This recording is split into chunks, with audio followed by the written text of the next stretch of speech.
Reggie got good kid.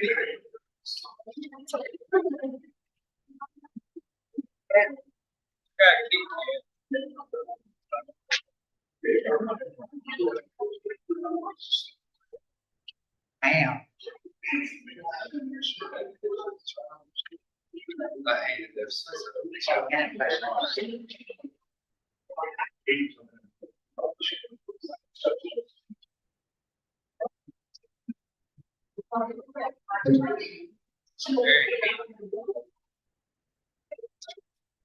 Hey, tell Jonathan he can't come here wearing that coat.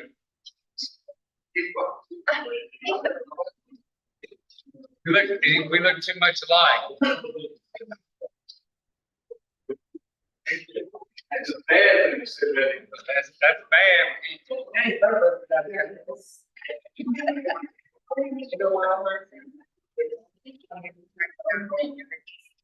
Also, I hear this free. Hey, crazy. There we go. Thank you, Dad.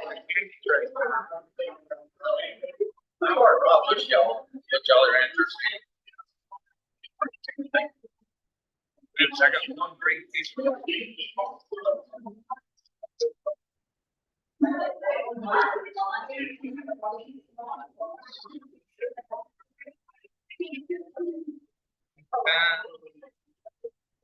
we're Billy.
All right, let's do it.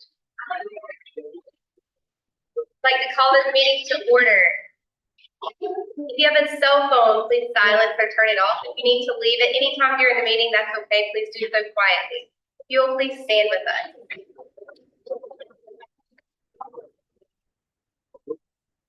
Pray with me. Father God in heaven, we ask that you please, sir, come in to this meeting on this evening.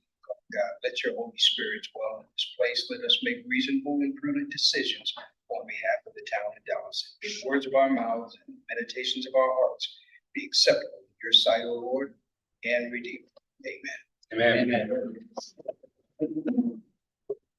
I pledge allegiance To the flag of the United States and to the republic for which it stands, one nation, under God, indivisible, with liberty and justice for all.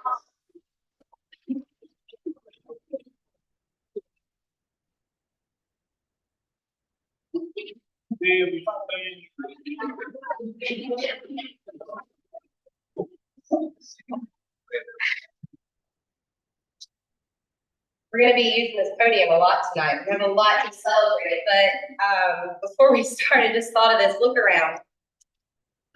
Really, look around. This is our community, and I am so happy to see a full room. It truly means a lot.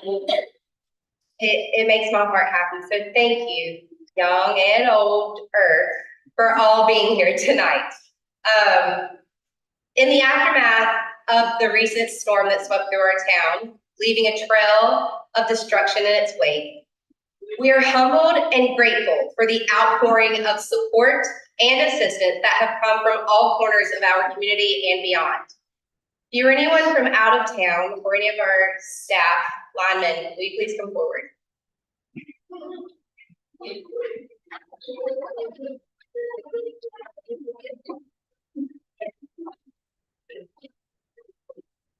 Stand here, please. Right here in my left stand.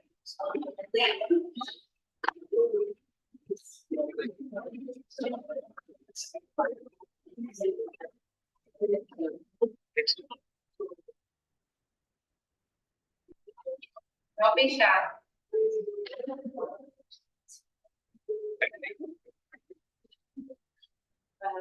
That's all right. Patty, you need Patty, you guys come on forward. Patty, you need to come up here. You got faith. All right.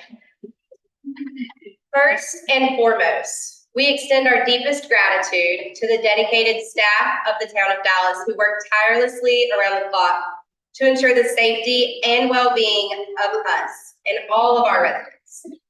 From emergency responders to public works crews, administrative staff, volunteers, your commitment and selflessness in the face of adversity have been nothing short of remarkable.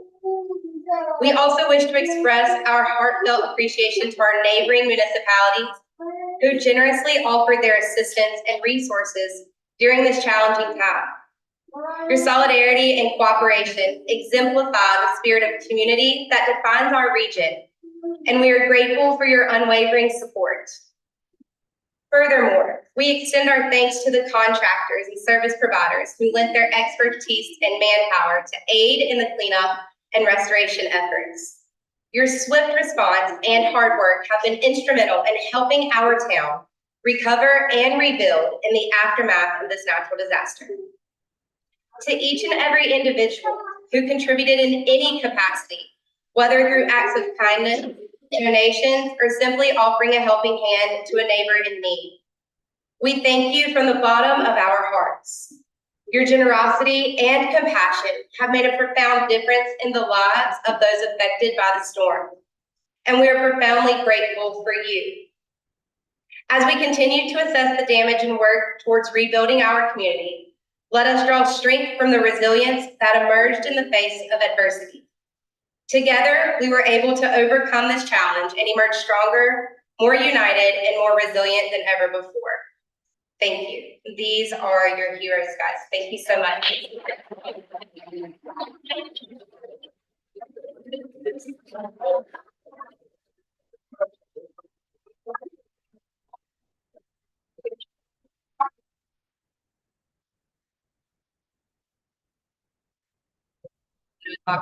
you.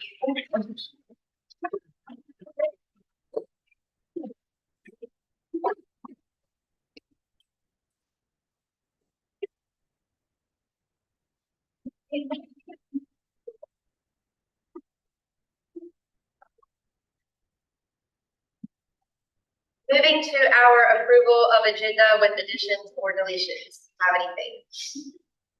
Madam Mayor, I would if you would allow to add to the agenda just a brief discussion concerning some public safety items, speed humps and four-wheelers within the town limits on public streets and roads. So, for public safety. Yes.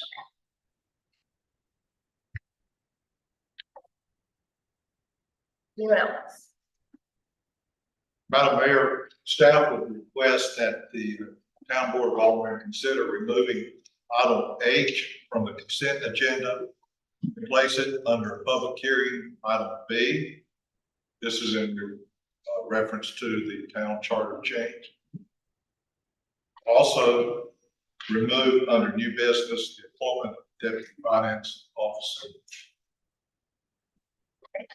Also move item 8C, which is the swearing in approval of the appointment contract for the town manager. Move item 8C to follow the consent agenda. We have family members that will be in attendance at that time. And also, would you consider adding Gaston Aquatic Center update under 7B, old business?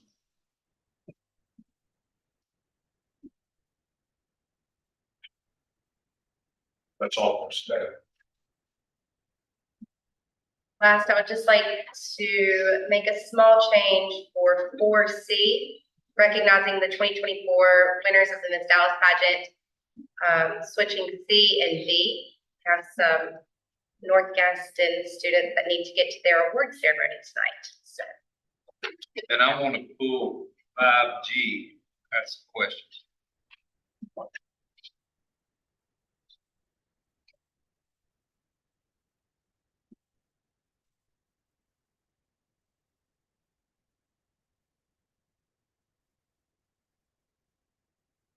do we have a motion? Make the motion for the changes. Second. All in favor? Any opposed? Carried. Approval of minutes, April 9th, regular meeting, April 18th, special meeting, and April 30th, work session. Make a motion to approve. Second. All in favor? Aye. Any opposed?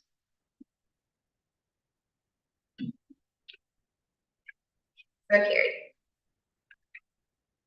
Okay. Recognition of citizens.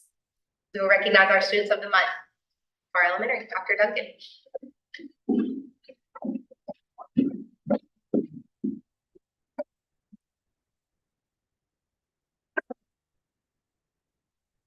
Good evening, Mayor Beatty and Dallas Board of Aldermen members. My name is Becky Duncan, and I'm happy to be here again this evening to recognize our car students of the month for May. It's my privilege to introduce the students to you at this time.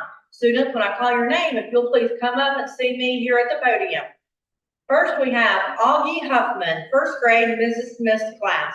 Augie was voted by his classmates for this recognition. His classmates say that Augie is always willing to lend a helping hand. He is kind and respectful to his peers and teachers. Augie always sees the good in everyone and everything. Congratulations to Augie on being selected as the student of the month.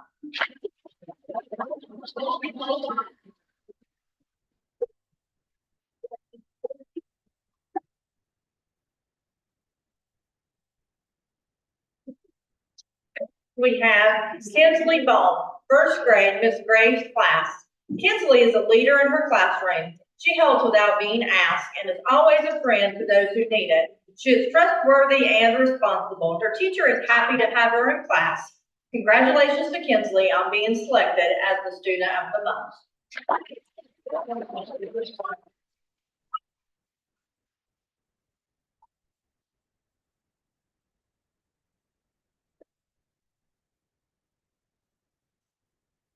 Next, we have Annabella Vanderheim. In Miss Henderson's class, Annabella is a positive leader in the classroom. She demonstrates how to be proactive and to put first things first. She is helpful to anyone who needs it and is a friend to all of her classmates. She's a hard worker in the classroom and always gives her best effort. Congratulations to Annabella on being selected as the Student of the Month.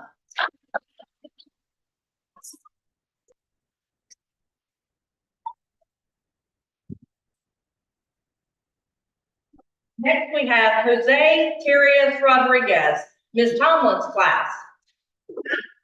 There he is. The class voted for Jose to become the Student of the Month. His classmates say he's always kind, he's a good friend, and he has a warm heart. Jose always makes good choices. He exhibits all 8 habits of leader in me. Jose is a true leader to his classmates. Ms. Tomlin says that it has been her honor to be his teacher. Congratulations to Jose on being selected as a Student of the Month.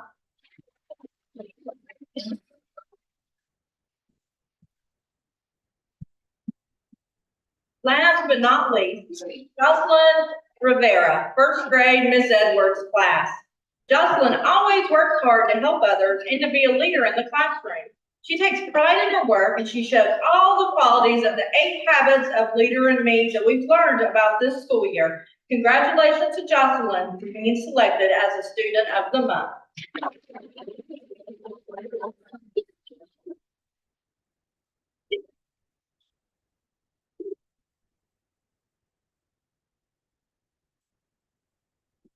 Parents, this is your photo opportunity. Come You guys can come take a forward. picture. Come forward, take a picture.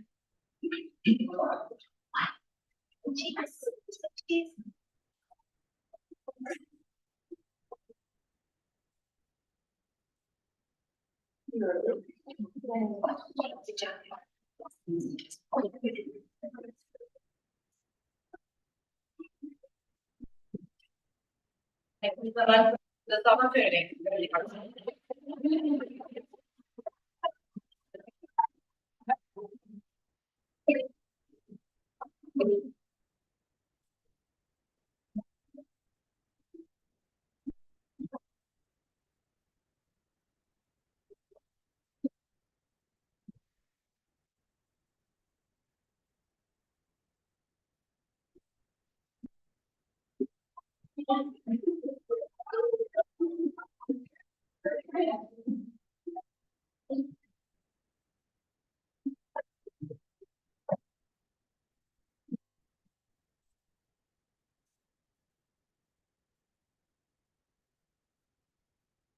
Next, we'd like to recognize the 2024 Miss Dallas pageant winners. First, we have Tiny Miss Dallas, Kennedy Hester.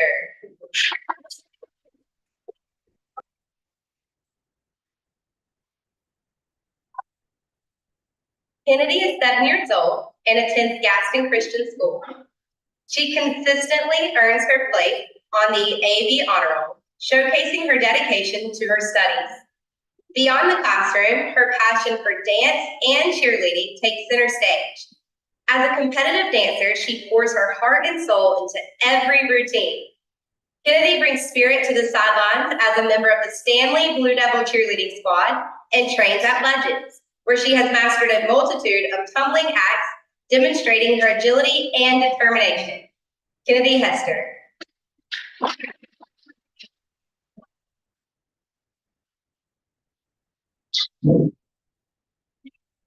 Our junior Miss Dallas, Sailor Cruz.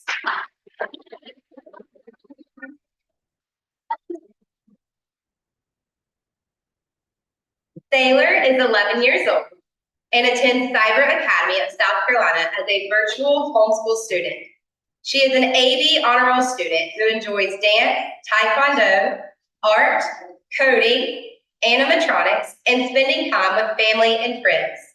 Saylor is Beta Club president and has dreams to become a Disney Imagineer after attending Savannah College of Art and Design with a degree in art and engineering. This is Saylor's second year on the Miss Dallas board, and she is excited for another amazing year with her directors and sister queens. Saylor Cruz.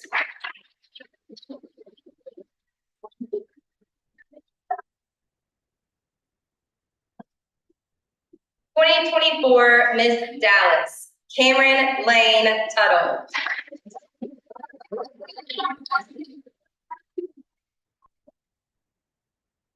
Cameron has been a resident of Dallas for 16 years and is currently a senior at North Gaston High School. She is current student body secretary and captain of the varsity cheerleading team. After high school, Cameron will attend the University of North Carolina at Chapel Hill to major in human development and family science in hopes of becoming a child life specialist.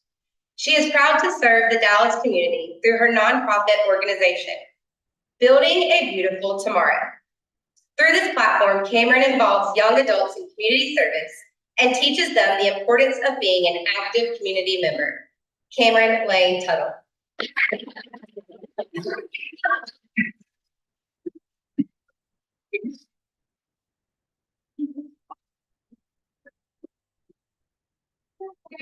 Of your name. Thank you. So Lolly Lopez, Miss Dallas Community Service of 2024.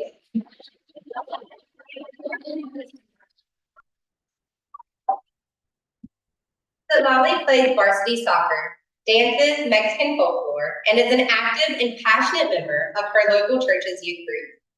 Sitlali is a senior and is planning to attend Catawba Valley Community College in the fall to study nursing in hopes of becoming a registered nurse. Sitlali's community service initiative is helping out the group called, say it. It's called Apoyo a la Esperanza. Which stands for Support for Hope. This group hosts events where they sell a variety of food and have multiple dance groups and live bands playing to raise money for an individual battling cancer. Say it again. Apoyo a la Esperanza. Has raised over $20,000 along the way for multiple individuals in the community of Newton, North Carolina. Sitlali will continue to work along with this group as long as she can, as it reminds her of how much a community can come together to show support towards anyone looking for support during tough battles. Thank you, Sitlali.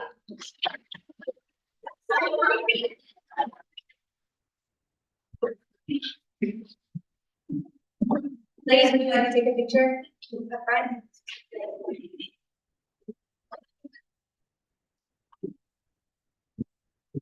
Will you tell everybody you brought cakes up to the fire department? Now, I was sitting there when you brought them. All the fire.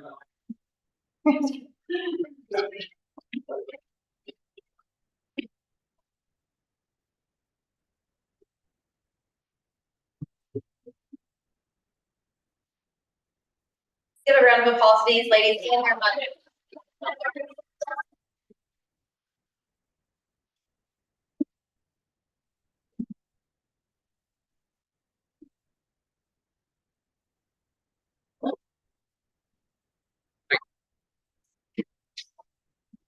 Got room to come If our linemen and the electric works want to have a seat, you're more than welcome to. If you plan to stay the whole time.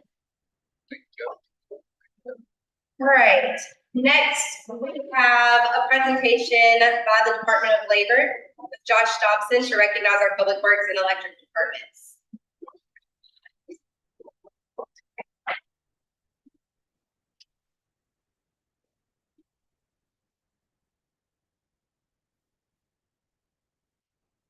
To everyone. First off, you'll notice I am not Josh Dobson. I am Debbie Rogers Lowry, I'm the city consultant of the town, but I do have Commissioner Josh Dobson with me tonight. He is here from the Department of Labor. He's our labor commissioner. He is here to present the recertification of what's called the OSHA Public Sector SHARP. The SHARP recognition program is developed for municipalities, businesses, manufacturing, and so forth that go above and beyond with their safety program. We also have Gary Thorpe here with us. He is an OSHA safety consultant. He has checked the building. He says it looks great. So OSHA is giving you a good sign right there. Gary comes every 2 years to check us, recertify us in this program. Now, for those of you who are not aware, the SHARP is actually an acronym for Safety and Health Achievement Recognition Program, SHARP. What it means, as I mentioned earlier, is employees, municipalities that go above and beyond their attempt safety. As the mayor mentioned earlier, we've seen a lot of that this past week, absolutely. Now, in order to qualify for this program, there are 4 components. First off, your injury and illness rate has to be at or below the 3-year average for like industries, like electrical departments, at or below the 3-year average across the state of North Carolina. Next is an inspection, an OSHA inspection. You have to request an inspection and receive that inspection and do a really good job on that inspection in order to continue through the program. The inspection is actually a 2-part program. It is a safety side, which is what Gary represents, what can fall on your head, what can you trip and fall over. He is inspected by the electrical department. He looks at all their tools and equipment, procedures. And then there is the health and hygiene side. What can you swallow? What can you ingest? What can flow through your skin? Something that could be a life-altering condition, silicone, for instance, when they're cutting concrete. Those are the kind of things that the OSHA inspectors look for when you're here. Once you go through all that, management commitment, that is a huge part of it. That's number 3. Management commitment is all of your board members. It's the mayor. It's the town manager. It's the interim town manager. I know Maria's here in the room. She has participated in this program for years. That management commitment to make sure that they have what they need, tools, equipment, training. You provide the funding to make sure that that happens. And then last, but certainly the most important piece is employee commitment. The employees committed to doing their job safely every day, not only asking about what they need, but knowing that they're heard when they ask. That's the most important thing. And we have been able to do that where our utility department, our electrical department, is actually getting a plaque tonight for just over 10 years in this program. Our public works department, which includes our street and sanitation and our water sewer, and our water plant and wastewater plant, are getting their awards tonight as well. They'll reach the 10-year mark when their next inspection occurs, which I will warn you now is in the spring. They always start to stress before it's time.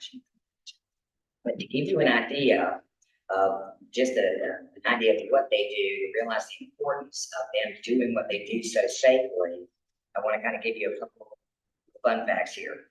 Our public works department, which has 2 divisions, our streets and sanitation and our water sewer. The public works is responsible for over 210 tons of trash per month. You know, sometimes it's hard to take out the 1 trash can in the kitchen. They take out that many every month. 64 tons of brush per month. That's how much is collected. Staff of 23, really half of the street and street solid waste, and the other half is water sewer. They maintain the sidewalks, curbs, and gutters, right of ways, nearly 23 miles of streets are what they maintain. On our water sewer division, we have Larry here tonight. You won't recognize Larry. I've never seen him dressed up like that. It looks great. They are responsible for over 51.5 miles of water lines, over 44 miles of sewer lines, and they maintain 5 lift stations. Water main breaks in the middle of the road out here. They're all over it. It doesn't matter if it's 3 in the morning. And I know several of you have seen that actually happen. The water plant, our water plant, we have Zach and Josh here tonight. They treat and deliver 650,000 gallons of water per day. That's a lot of water in 1 day. They conduct an average of 144 water quality tests. So if you wonder if my water tastes better in Dallas than anywhere else, that would be a yes. It definitely does. They also, of course, prioritize safety and meet and exceed all requirements put forth by the state. Now, he treats all the 650,000 gallons of water with a huge, gigantic amount of 4 employees. And one of those is part-time. Now, Michael, we have over here with his huge, gigantic staff of 2. That's a 1.5. He treats 339,700 gallons of wastewater per day. Total renovated and calculated 124 million gallons per year. That's what he treated 2023. When it rains a lot, he stresses a lot, but he treats that water as person. And I see you shaking your head too, John. You too, Zach, you too. He also pulls 10 to 15 graph samples a day to stay within their state parameters.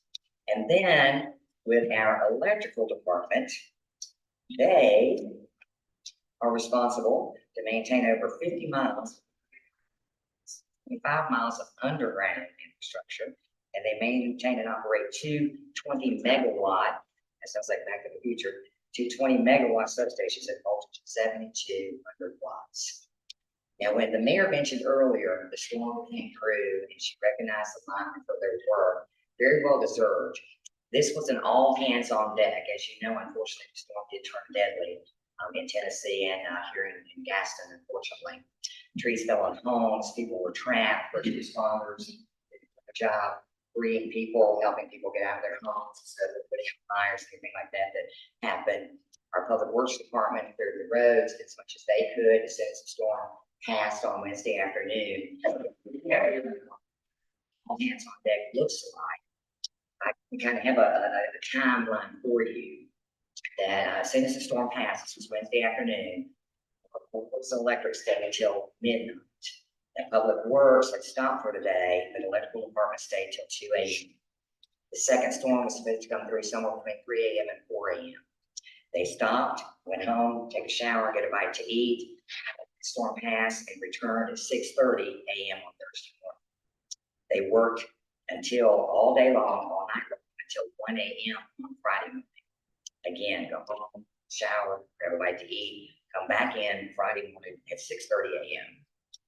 When they came in Friday morning at 6:30, they stayed that night until 9 p.m. So again, put in all those hours. Returned again on Saturday from 9 a.m. until 11 p.m. that night. That's what all hands on deck looks like, and that's what they did. They had help from High Point and Rocky Mount. As you know, we had damage in other municipalities in the area. They had reached out a little further to get some help. So High Point and Rocky Mount sent folks in, and we of course are forever in their debt for that. And then they had a contractor with Pros was also very helpful with that. Our new director has only been in place for about a year and a half or so.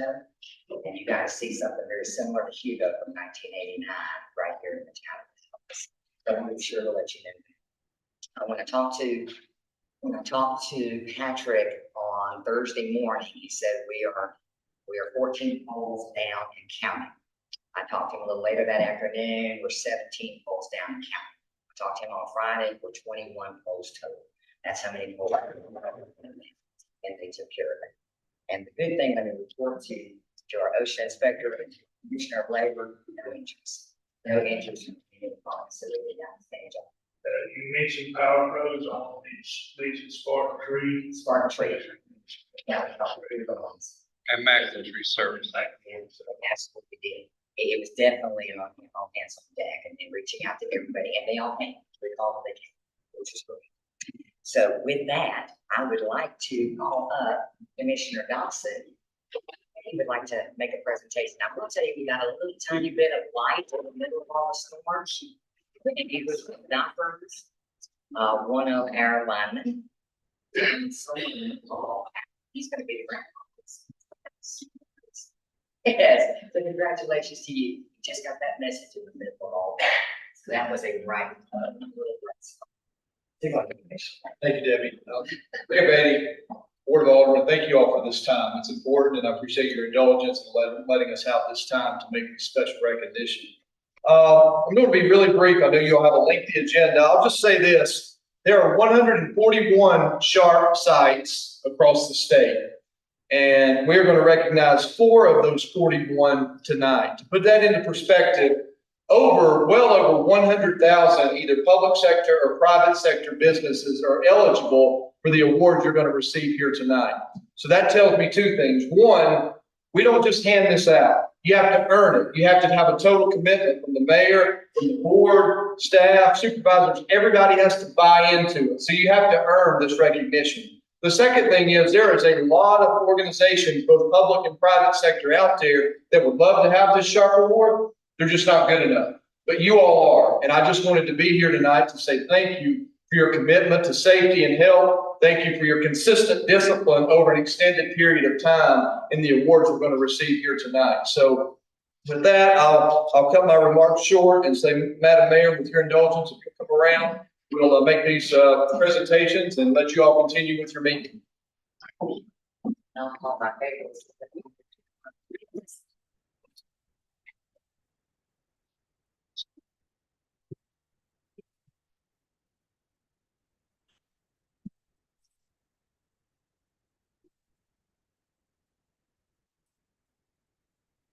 Public utilities.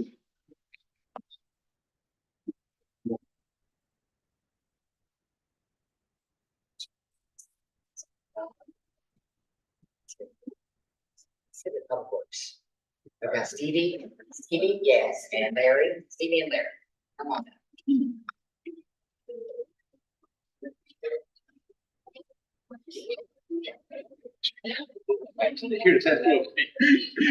Yes.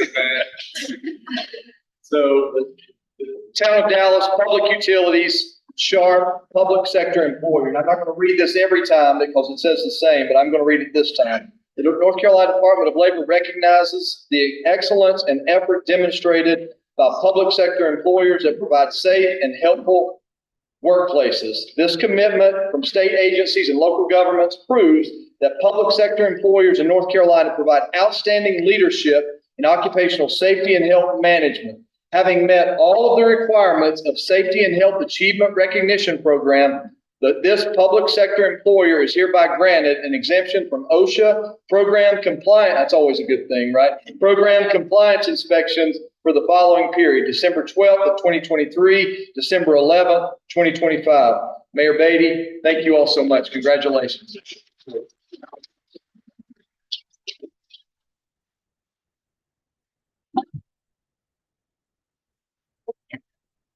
Thank you. That's right, Steve. Take it back. No injuries here tonight, please. Zach and Josh.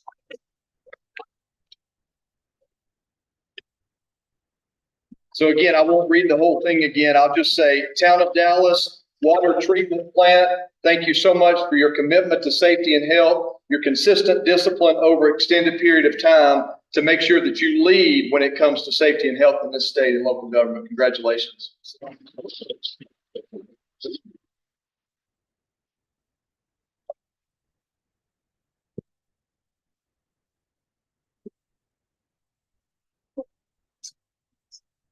Michael, Zach.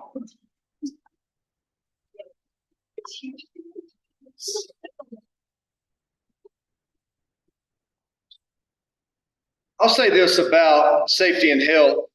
When we talk about things that make North Carolina special, when we talk about economic development, when we think about all the things that make us the growing state we are, one thing that doesn't always get talked about is safety and health. But when I'm working with the governor on economic development and I'm working with the General Assembly and we're working with companies and organizations that want to come here and they ask about healthcare, they ask about education, but they also ask about safety and health. And because of your all's commitment to safety and health here tonight, I can say, why don't you take a look at the town of Dallas and what they're doing if you want to look at what safety and health means in North Carolina. So town of Dallas, wastewater treatment, congratulations.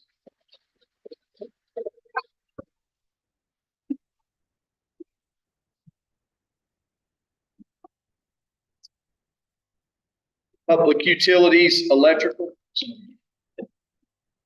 Yes. Come on up, all my linemen. Made it earlier, you can do it. It's all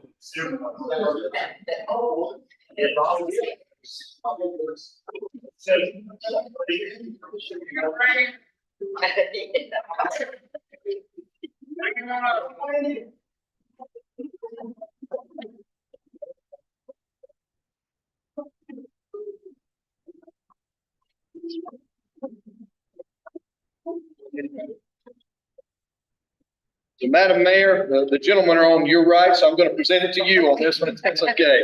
The town of Dallas Public Utilities, in recognition of over 10 consecutive years. Guys, that just don't happen. You have to earn it. Over 10 consecutive years in the Safety and Health Achievement recognition program. I'm here tonight to say thank you for that commitment. Well earned. Congratulations. We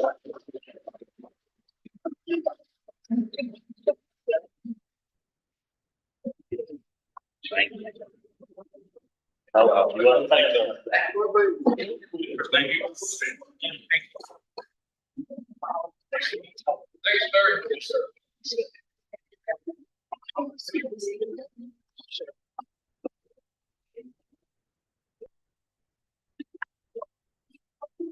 Can I say something about this board? Hey, I want to also thank everybody, but we gotta remember our rescue squad, our fire department, police department, all the linemen, street workers and all that. They worked hard. The linemen promised me they'd get my power back on as fast as possible, so it took them a day and a half. So they didn't work too hard for me. Mine didn't go out. His didn't go out. You didn't have no power for a day and a half. So, but they got it back on. And although it was disheartening to them, whoever did this, to go on Facebook and say that night that everybody was going home at 10 o'clock. Whoever did that didn't know what they was talking about. Y'all heard the timeline. Whoever did that should be ashamed. Because those men and women worked their rear ends off to get the power restored. The other thing I want everybody to know, because I got 2 calls about this, we don't run Spectrum. We can't get Spectrum lines back up. So we can't take care of the internet or the AT&T lines. But the lines we could take care of, I think everybody has power back as of today, except about 30 people. And that was some of the hardest hit areas. So when you see these linemen rescue, fire, street people, tell them thank you. They didn't go home at 10 o'clock. They went home at 2 o'clock, come back at 6. All of them. They gave it all to the town of Dallas. We owe that gratitude.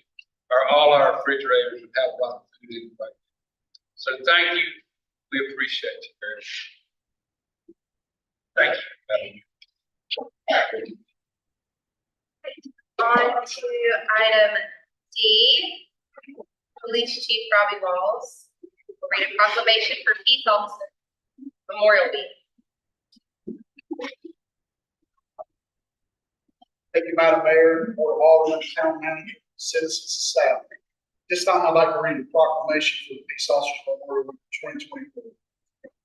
Whereas there are approximately 900,000 law enforcement officers serving communities across the United States, including the dedicated members of the Dallas Police Department. And whereas more than ever, our nation depends upon local law enforcement as our first line of defense, and it's important for the citizens of Dallas and Gaston County to know and understand the duties, responsibilities, challenges of our law enforcement officers and agencies.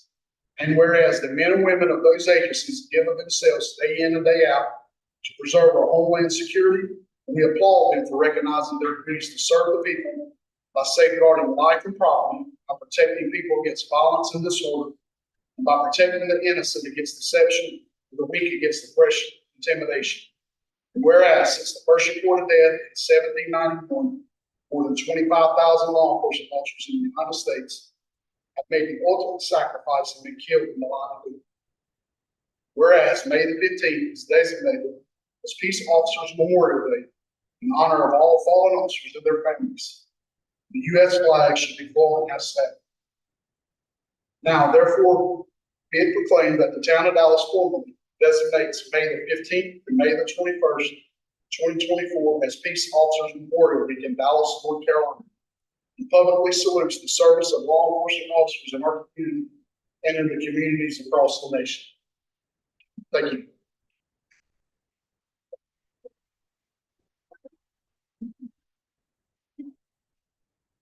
Tomorrow at 10 o'clock, Football Baptist Church will be the official police memorial service at 10 o'clock tomorrow.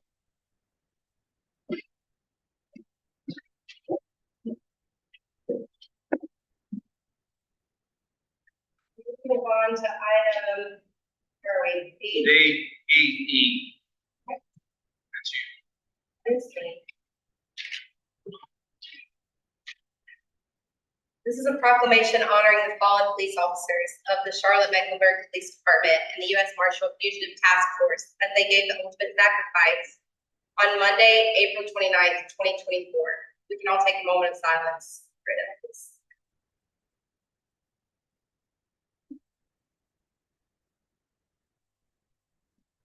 Thank you. Whereas the state of North Carolina has suffered an unfathomable loss with the recent law enforcement tragedies in Charlotte, North Carolina. Whereas fallen officer Joshua Iyer served with the Charlotte-Mecklenburg Police Department for 6 years and most recently was named the Officer of the Month for April 2024. Whereas fallen investigator William Elliott served with the North Carolina Department of Adult Correction for 14 years, assigned to the Special Operations and Intelligence Unit, and joined the NCDAC Special Operations and Intelligence Unit in 2016. Whereas fallen investigator Samuel Pelosi served with the North Carolina Department of Adult Correction for 14 years, assigned to the Special Operations and Intelligence Unit in 2013. Whereas fallen Deputy U.S. Marshal Thomas Weeks served as a U.S. Marshal for 13 years. Whereas there is no greater sacrifice an officer can make for their community than to give their life. Whereas the impact of this tragedy upon the officers' families, friends, department, and community is immeasurable. Now, therefore, it is proclaimed by the Mayor and the Board of Aldermen, and on behalf of the citizens of the town of Dallas, that we extend heartfelt condolences to the officers' families and colleagues of the city of Charlotte, North Carolina, and its citizens. We mourn the loss of these valuable public servants and pray for healing and hope in this time of need. In witness whereof, I have hereunto set my hand and caused the seal of the town of Dallas to be affixed on this 14th day of May, 2024. Thank you.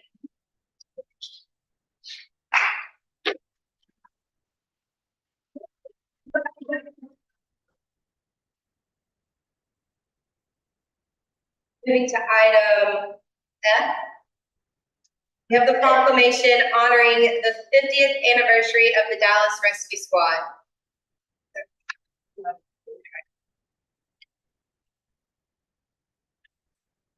Well, will you come forward, please?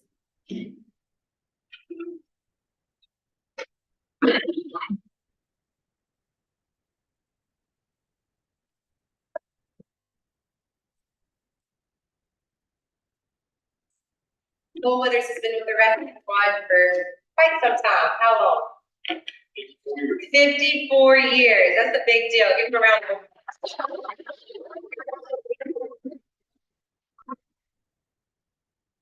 Not always down. Whereas the Dallas Township Rescue Squad was established in January 1974 by a group of citizens. Whereas the group was led by Earl Withers Sr. and Don McCombs.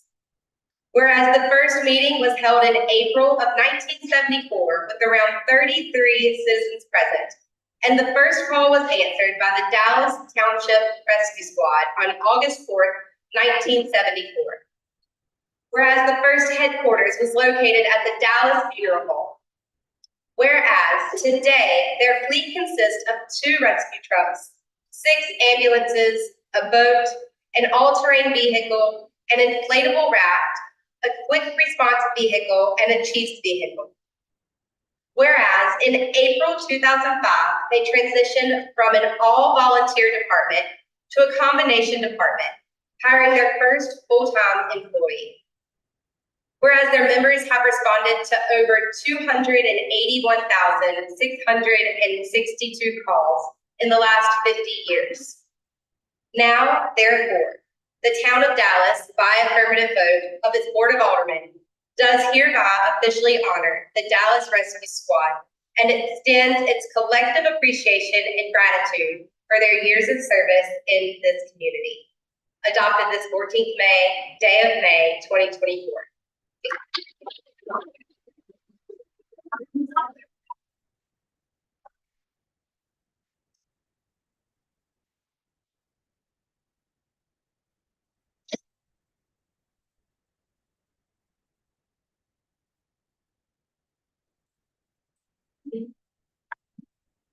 Moving on to item G.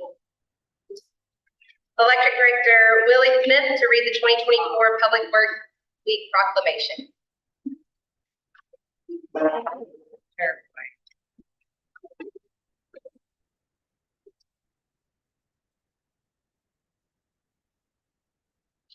Proclamation for National Public Works Week 2024, advancing quality of life for all. Whereas public works professionals focus on infrastructure, facilities, and services that are vital and important to sustainable and resilient communities and the public health, high quality of life, and well-being of the people of the town of Dallas.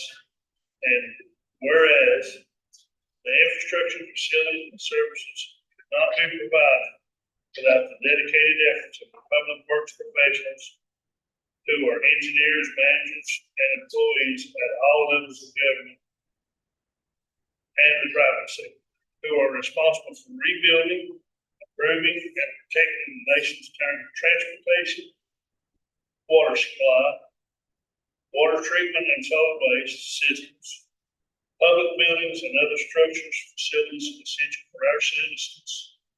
And whereas it is in the public interest for the citizens, civic leaders, and children in the town of Dallas to gain knowledge of and maintain progressive interest and understanding of the importance of public works and public works programs in our community. And whereas the year 2024 marks the 64th annual National Public Works Week, sponsored by the American Public Works Association, the Canadian Public Works Association. Now therefore, be it proclaimed that the town of Dallas does formally designate the week of May 19th through 2024 as National Public Works Week, and urges all citizens, associations,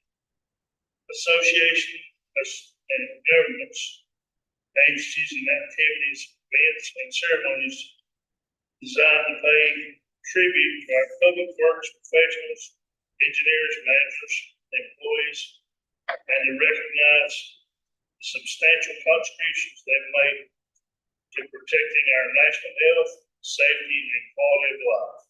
Adopted this 14th day of May, 2024.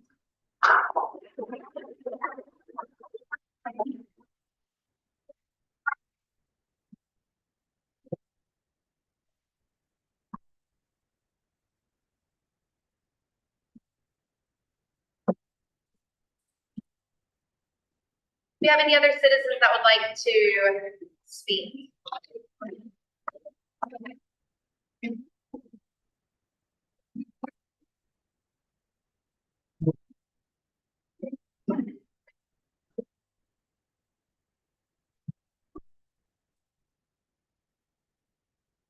Mike Fields, 1333 Local Church Road.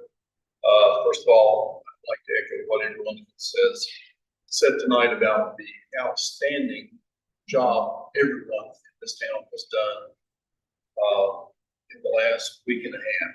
Or actually less than a week and a half. Went from a storm Wednesday afternoon to having basically everyone restored that could be restored within reason, within less than 3 days. That's from Wednesday until Saturday. The people working the lines, the street crews, all the people, town of Dallas, rescue, fire, police, board members were out helping make sure that people were fed, that anything they needed was done. Mayor did a great job of communicating with the community so that everyone knew what was going on. Communication is a key that's any emergency. It is a key. One of the measures of the success of what the town did was the fact that 3 days after the storm hit, we're still able to have a concert Saturday night that went off without any issues at all. So again, fantastic job to everybody involved. I would like to say one thing about Alan's comment about the Facebook response. There were a handful of negative comments. But if you looked at the response from the rest of the community, those people got hammered by the Facebook community. I was so happy. They did. I wasn't one of them that hammered them. I would have, but it was taken care of. And in addition to the police officers memorial and all the honors in the town tonight, I would like to remind everyone that Monday, excuse me.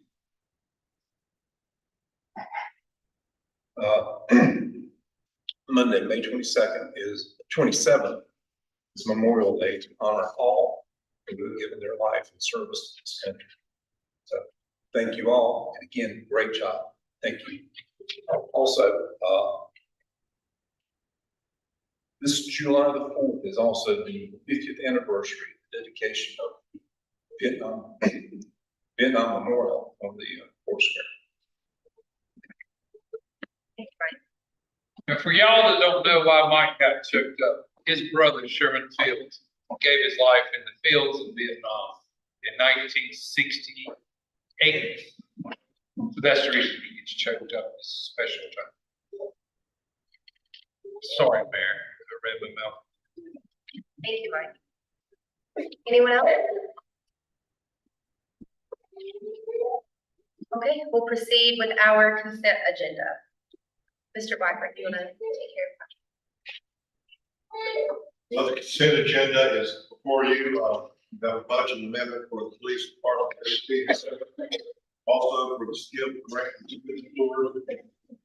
We've dealt with some of the proclamations that read out earlier. Written off the counts, I think Alderman Auger would like to discuss that. Goes under the new business section. And then we have moved the adopt town charter, their council form of government to a council member form of government.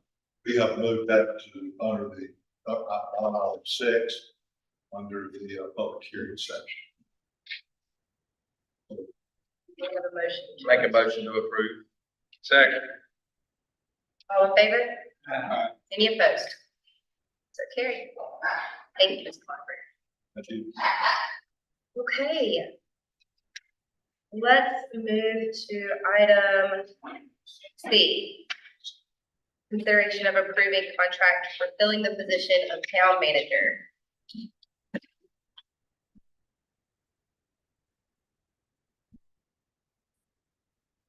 Madam Mayor, this matter was discussed in a previous meeting for the Board of Aldermen.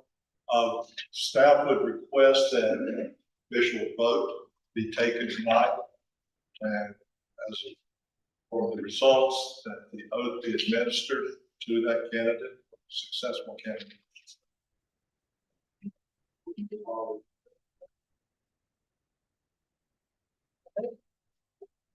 Start. I make a motion that we appoint Jonathan Newton as the new town manager for the town of Dallas. Second. All in favor? Any opposed? So carried. The contract also approved that as well. Okay. Motion to approve the contract. Make a motion to approve the contract. Second. All in favor? Any opposed? So carried. Okay. Mayor, if you would administer the oath. Jonathan, Tammy, Laura, you guys want to come forward?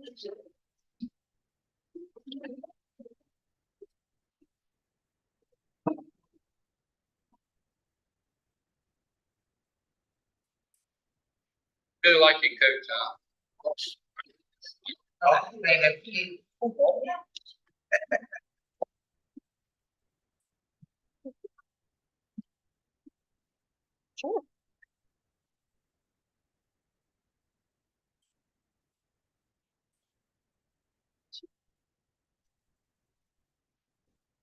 Put your hand on the Bible, please.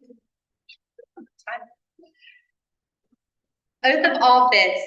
I, Jonathan Newton, do solemnly swear that I will support the Constitution of the United States, that I will be faithful and bear true allegiance to the state of North Carolina and to the constitutional powers and authorities which are or may be established for the government thereof, that I will endeavor to support, maintain, and defend the Constitution of the said state, not inconsistent with the Constitution of the United States, to be best of my skill and ability, and that I will be faithfully discharge the duties of my office as town manager for the town of Dallas, so help me God.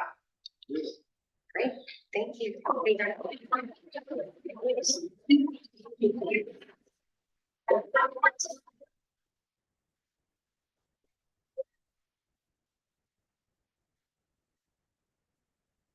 new town manager. Say real quick, just so we get back to the, big thanks to the board, mayor, that's a privilege. Look forward to working with all the department heads, work for the citizens, with the citizens. I can't thank you enough, so thank you guys. Thank you, Jonathan.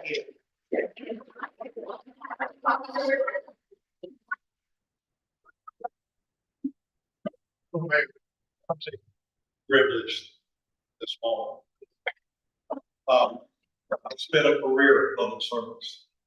I've seen a lot of public service. I've seen a lot of good public service that I was privileged to work beside of, to know, to learn.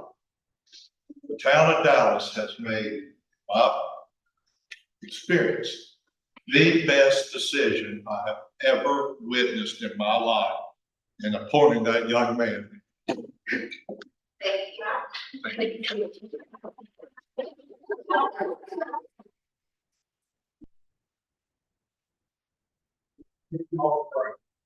Make everyone proud.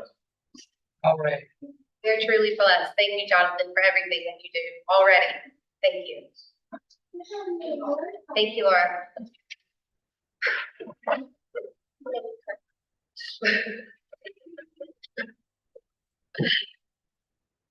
All right, let's shift back to our public hearings for the Falls rezoning project.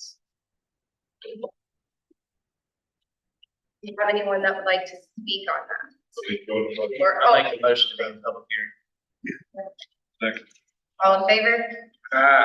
Any opposed?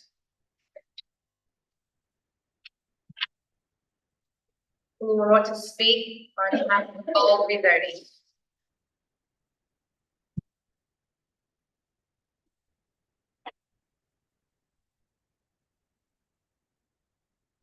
Madam Mayor, we have a falls rezoning. D 2023-03. Agenda item number 6. Meeting took place on 10/2024. Jeremy and Michelle Falls have submitted a conventional rezoning petition to rezone parcels 170054 and 169873. The residential R6 to industrial I2. Only a small portion of the properties is located in the town limits. Parcel 170054 is split zoning and is currently both R6 and I2 in the town. At the meeting on March 21st, the planning board voted to send a recommendation to the board of aldermen to approve the rezoning request, along with the statements of consistency and reasonableness for the rezoning. The public ad was sent out by May 3rd and May 8th. Property was signed May 2nd, and at the end of North Hill Street, where Falls property begins. All supporting documentation. Application is attached including minutes from the planning board meeting and consistency in performance statements. I recommend, the staff recommends. Do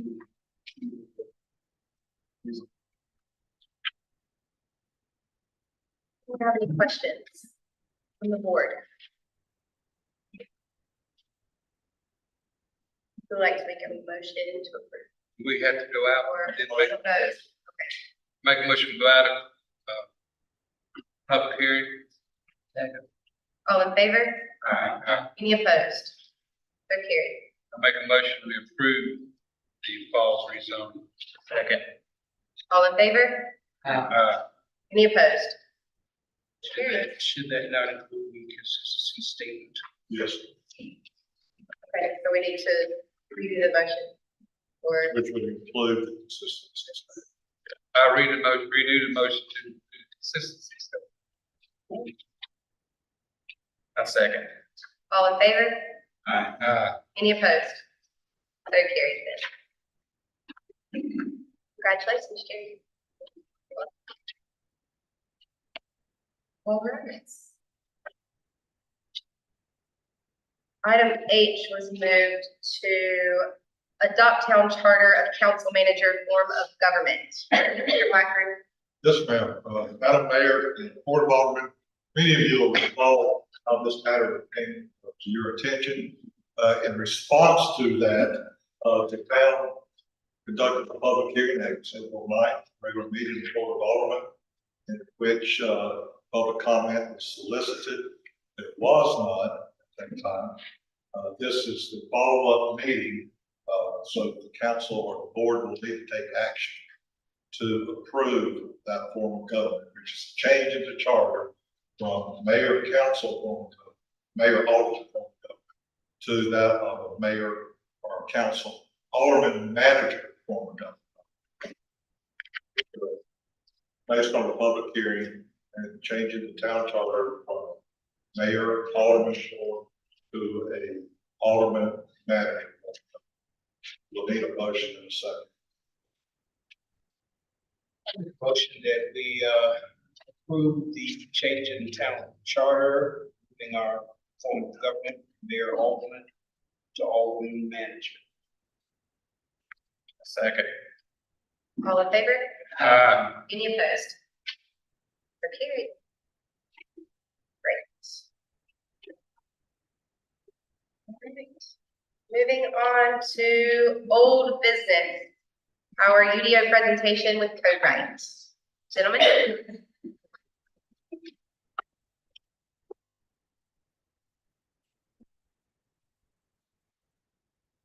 Mayor, Alderman, this is, Ted Meadows, who's working with our UDO, along with Andrew also, and, Ms. Andy Manning, she's on this. The design that was considered by the town planning department. To consolidate the town's zoning, subdivision, and development regulations into a unified development ordinance for the UDO. The UDO is the town's primary tool guiding land use and development schemes and ways to improve quality of life, support property values, and protect the town's home heritage. Chad. Good evening, Madam Mayor, Alderman. I'm Chad Meadows with the Red Planners, and with me tonight is Andrew Hustle. And it's our pleasure to be here. I will tell you that you guys project like crazy. I've never been to a meeting where so many people projected so well. So I will do my very best to make sure you hear me. Again, appreciate this opportunity to be here with you guys tonight. I think this is our first opportunity to have a formal presentation about this project. I'm going to organize my comments into 5 parts. I think we'll take about 15 or 20 minutes, plus whatever time you guys would like to have for questions. So with that, hopefully turn this on. It'll work. Okay. You guys see me? Everybody see the screen? I'm going to cover these 5 areas. I'm going to talk about project background. I'll talk a little bit about the code assessment, the annotated outline, if there are questions, and then next steps. Our project goals, Anthony mentioned several of them. Our objective here, there's seven. Establish a unified development ordinance. In other words, a single document that consolidates your zoning, your subdivision, food trucks, stormwater, a handful of other development regulations into a single document. We want to implement your 2030 comprehensive plan, bicycle and pedestrian plans, all of your land use policy provisions. We need to implement those. Raising the bar for development quality, bringing a higher level of quality to development here in Dallas, ensuring that the development review procedures are predictable and fair, ensuring consistency with state and federal law, maximizing the use of illustrations, and then finally, the town's going to self-codify your unified development ordinance. In other words, you'll be responsible for keeping it up, which will save you a lot of money, save you a lot of time, and make sure that your citizens have access to the latest and greatest version of the adopted document much faster than you would have if you had an outside guideline. Now, this is a project scheduled. To be fair, we've had a very slow start. Staff has settled in and we're speeding up this project. There's 6 steps in the process, and we are starting at step number 4, the draft. We've had a project initiation stage. We did some stakeholder interviews. We drafted a code assessment. This document, I will talk very briefly about this. This is also on the web page. If you haven't had an opportunity to review it, I will also talk about the code assessment document, also on the web page. Drafting is underway now, and we expect to begin the review process of the UPO drafts through June through October this year. We hope to have a couple hearings, one with your planning board, one with this body, hopefully October, November, and adopt your document. At least begin to implement your document in December of this year. So that is our objective, to be done with the project by December of this year. Myself and Andrew. This is a copy of the project website. If you've not had an opportunity to visit the website, it's www.designdallas2023.com. It has all kinds of information, draft work products, answers to frequently asked questions, information on how to participate. So I encourage you to check that site out. That's it on the project background. I'd like to talk about the code assessment. Any questions on the project background? Yes. I didn't know about that website. How did we get it? I'm sorry, I didn't get How did we get your how did we get your website out to the public for them to go to it? Because I've lived here all my life and I didn't know about that website. And I just wondered, did we put anything out telling people to go? As far as I know, staff who was in place at the time that the website was prepared, which was back in 2023, notified the community. There should be a link on your town's website to Design Dallas 2023. I certainly encourage you guys to do that.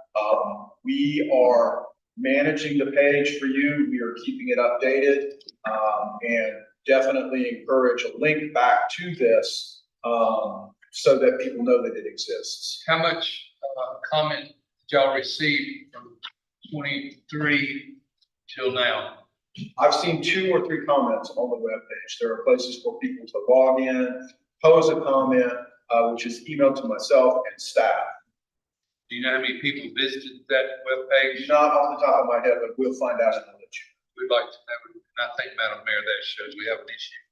Well, before we move on, if we can, post that to our Facebook page, just make an announcement, because there are some things we're gonna work on the website, too, so. Yeah, we need to I make just sure want, I just want people to be able to see that- this. We need to make sure that it's published. You guys can. We'll put it on the jumbo. Well, I'd like to make a comment, as this moves forward, more public participation will be basically required. Because it's going to go through the steering committee, then it'll go through the planning board, then it'll be on your table. We're all on it, so the public will have ample opportunity. Actually, there was an invite today from the board. There's going to be a lot of meetings. As long as we don't get, well, I didn't know about that. There you go. And I just want to make sure that the public has the opportunity, knows about that. That's my purposes of my questions. Great suggestions, and we absolutely agree. This is a project that should take place in the sunshine. Everybody should be aware and participate. Agree 100%. Okay, we want to talk a little bit about this. And that is this document is on the webpage. There's four basic things. First and foremost, this is a gap analysis between the city's current land use policy guidance and your current development rules. Okay, you have a 2030 comprehensive plan, you have the bike and pedestrian plan, you also have your current zoning and subdivision regulations. Your current zoning and subdivision regulations predate these planning documents. Your new UDO needs to integrate plans, policies, and actions that are called for. This document is also a framework for discussion, consideration about a series of suggestions, 43 recommendations in this document for improvement to the town's current zoning and subdivision regulations and processes. Okay? I will talk very quickly about what some of those are. There's 7 of them: making the regulations more user-friendly, implementing policy guidance, ensuring consistency with the other laws, diagrams, illustrations, summary tables, again, raising the bar for development quality, incorporating moderate incentives and limited amounts of flexibility to encourage preferred development forms, and then finally promoting more housing options. So these were the objectives or recommendations that were included in the code assessment when it was drafted and complete, which was in August of 2023. User friendliness, a variety of aspects, mostly geared to how the document looks, how easy it is to read, incorporation of illustrations, navigational aids, standardized language, etc. Implementing policy, mentioned this several times. Your land use plan has 6 major policy areas: land use, housing, cultural resources, etc. So we reviewed your policy documents and identified the key goals related to land use development and have recommendations about how to implement those. Consistency with the law. There's a variety of statutory changes that come from Jones Street every year. Your regulations need to be in alignment with what the general assembly is calling for. We also have some federal rules with respect to sign regulations and some use provisions that need to be incorporated in the town's regulation. Inclusions of more illustrations and graphics. These are examples of other development codes that we've worked on in North Carolina. You should fully expect to see pages much more akin to this than what you see in your current zoning and subdivision regulation. Highly illustrated, page layout that's easy to follow, navigational aids. Raising the bar for development quality. We're suggesting design standards for commercial and multifamily development.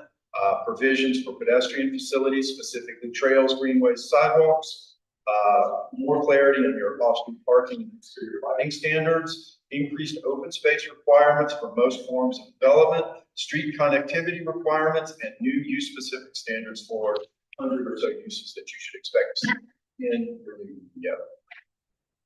Incentives and flexibility, again, moderate in nature. Focus on encouraging sustainability, creating a safety valve that your administrative staff can apply. A conditional zoning approach that's tiered gives you more control over the conditional zoning process. Happy to talk about that as much as you like. A conservation subdivision option, some density bonuses for single-family detached residential development that meets design guidelines. Incorporating menus of choices into your design standards so that applicants have a variety of things to choose from. Dealing with non-conforming site features in ways that don't discourage development sites in town. And then finally, new standards for infill capacity. Finally, more housing options. A wider range of more by right housing styles, recognition of so-called small lot, small size kinds of developments, accommodation of accessory dwelling units on lots that have single-family homes on them, more clarity about multifamily and townhouse. Where are those districts where these are permitted? What are the standards that we're going to what is the procedure that we'll use to consider those kinds of applications? Incorporation of some incentives for workforce and retainable housing, not necessarily subsidized housing, but housing that's intended for the workforce. Finally, live work units accommodating those kinds of residential and commercial activities in downtown and around areas where major roads are located. So these are the main recommendations of the code assessment document.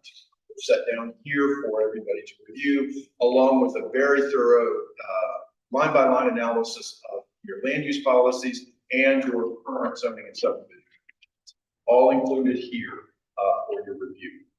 This document forms the basis of recommendations for the annotated outline, which you may follow as long as there are questions about those. The live work units, is there a bit defined in here, or you define it for us? Be happy to. So we actually, all of us know of a live work unit. It's something that we got away from in the 50s and 60s. A live work unit, think of a store where the store owner operates a commercial establishment on the first floor, on the ground floor, lives with his family above it. That's an example of a live work unit. We got one on the. Indeed. No, This like- is not a new. It's kind of back to the future. Current zoning regulations make that illegal. We are trying to encourage that kind of more efficient development pattern. So in Dallas right now, we can't have that except for the one place that's available. Okay, thank you. I wanted to hear that. The other two places we got to cross the street too. I forgot about that. It's a very efficient use of land. We certainly encourage that kind of thinking. No questions about the code assessment? Okay. Talk about the annotated outline. This is the dress rehearsal for the unified development. In other words, it sets down, the concepts that we introduced into the code assessment. It sets out document format, number of chapters, the article and sequence organization. There's detailed information about procedures, districts, uses. It's an exploration of the development standards. This document, it has a blue cover, the one that I have in front of me today, it's black and white, but this document has a blue cover.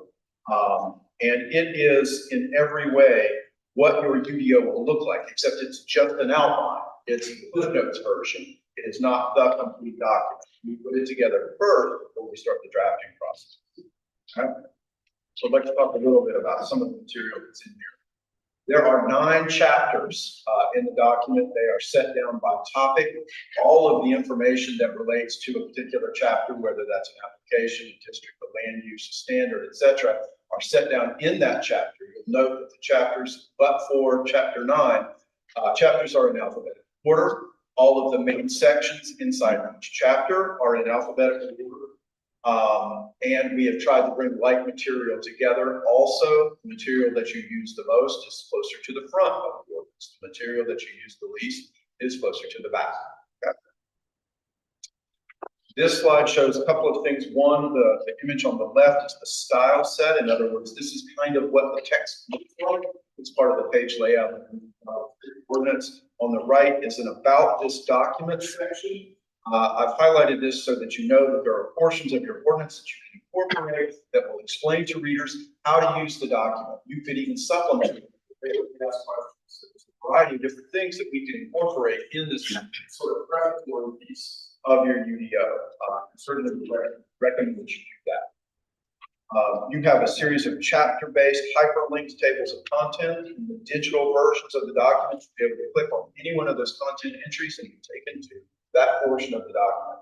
On the right-hand side of the page is basically what the new UDO text will look like. That's the administrative adjustment procedure drafted and it explains for you the various page layout, how different groups work, navigational aids, there's a procedural flow chart for that particular procedure, etc. So this gives you a preview, if you will, of what your UDO pages will look like.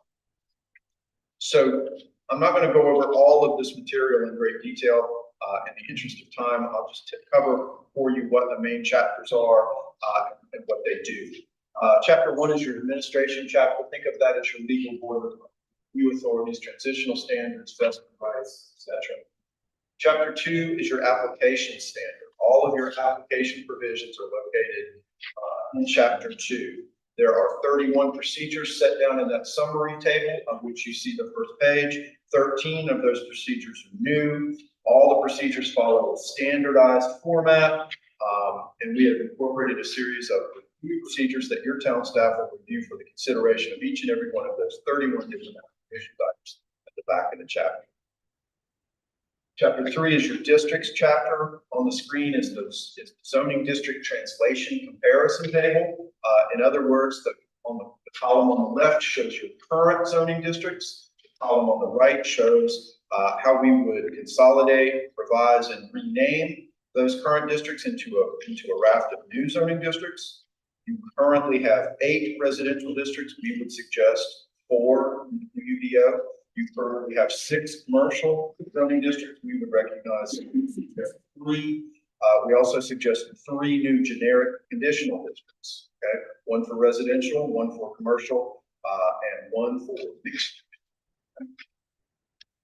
This is an example district layout. All of the information in each and every one of your zoning chapters is set down in a pair of pages like this. There's a purpose and intent statement, a series of precedent imagery, a dimensional standards table, and then a graphic that shows how the dimensional standards are measured. Chapter 4 is land uses. There's 5 kinds of land uses: principal uses, prohibited uses, secondary or accessory uses, temporary uses, and unlisted uses. What you see on the right-hand side of the slide is your use table. This is the new zoning districts, the new use types we would suggest. You see a series of purple rows. I realize that's hard to see on the screen, but there are a series of purple rows in this table. Those are your current land uses. They are proposed simply for comparison purposes. They're not they're there to make things easy for folks who want to review this. Chapter 5, nonconformities. These are lots, uses, structures, and other things that were lawfully established, but that no longer comply with the regulation. So we have to have some rules for how we'll treat these lawfully established things that we use. Chapter 6 is the standards. This is the development standards. This is the meat of the ordinance, the stuff that you think of most often when you think about zoning and development rules. Things like lighting, infrastructure, landscaping, open space, sign standards, etc. This is an example from another code of what you should expect for your landscaping standards. This shows 2 perimeter buffers, examples of what it look like, what the planting requirements are, the widths, and the initial standards. Continuing on in chapter 6, there are another 8 subsections: owners associations, parking, repair, buffer, signage, stormwater subdivision design, sustainable development incentives. Here's an example from another code of what the sign regulations are. So in this instance, there are 3 different sets of sign standards, and it gives you some examples of what those look like, what the standards are, where they're allowed, etc. So the thing that you should be taking away is highly tabular, highly graphically driven, mostly pictures. And where there's not pictures, there's standardized text that we've structured to be easy to read, easy to follow, easy to administer. Okay? Chapter 7 is violations. These are the rules related to enforcement of the UDO and the town's procedures for addressing violations. Chapter 8 is word usage. This is your definitions, your abbreviations, the rules of language construction. How do we calculate time? How do we measure the setback on a pie-shaped lot? Those kinds of provisions. And you should expect approximately 100 pages of definitions. Finally, chapter 9 is the appendices. That will be site plan requirements, your plat requirements, your plat certifications and declarations, etc. So I realize that this is a tremendous amount of information. There's a lot of detail. Covered it very, very quickly. One thing that we'd like to explore with the board, if you're willing, is the possibility of a work session with the board, perhaps on the fourth Tuesday in June. I know you guys often like to maybe not schedule during that time, but if it is your pleasure, we would be happy to go into more detail about the code assessment and the annotated outline. There is easily 250 pages of material that we are happy to spend some time discussing with the board if that is your pleasure. In terms of next steps, we intend to meet with the focus group and perhaps some or all of the planning boards to review draft language for the finalized UDO. And shortly after, perhaps in October, starting the adoption process. So again, I know it's a lot of material. I really appreciate you go over this with you. Typically, we would have covered this material months ago, but this project has been had some challenge with turnover and so forth. So glad to be here now. Glad to be getting on track in terms of timing, and happy to try to. Got a lot of reading. I think it's great. I love how organized. The teacher in me loves it. This will not address existing substandard housing enforcement, correct? Correct. The minimum housing standards are not. Questions, comments?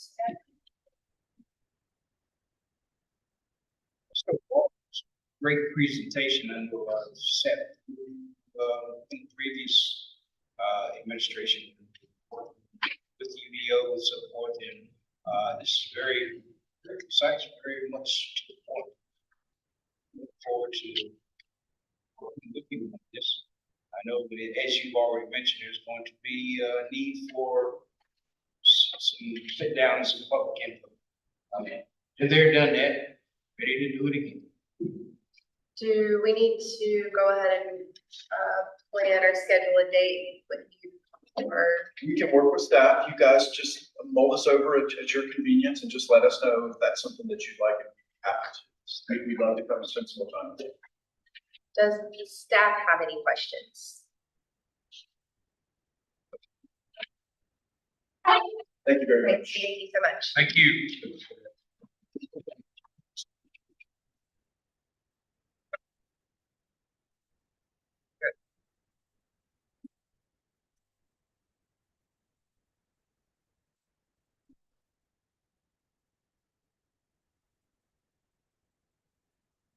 All right, moving on to the aquatics update, Mr. Denton.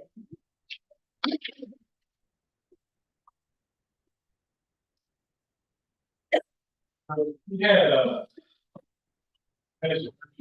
today on a scout about the letter of credit and the issues that have come up along yet. So I think the attorney has received sixth, somewhere in there. And they got comments back today about the retainage percentage. So the understanding, my understanding, and I think Donna and Scott's understanding was that percentage was part of what the owner would retain from the contract, not the bank retained from the owner. That's our understanding. So it would not be part of the letter of credit. It wouldn't be part of that document. Correct me if I'm wrong, Tom. All I know is that the special section, on that bill would be submitted, total amount of bill would be submitted. Yeah. 5% would be withheld. From who by? A bank and hold the money, correct?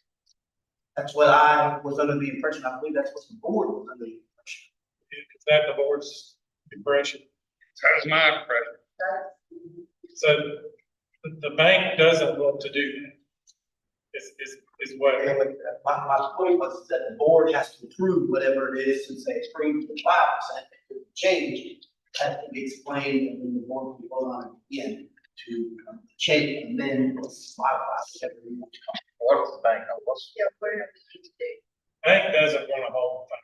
The bank wants to pay the invoice, and the retainage would be retained by the owner from the contractor until the contractor's through. That's basically their leverage. Just need that the contract gets complete.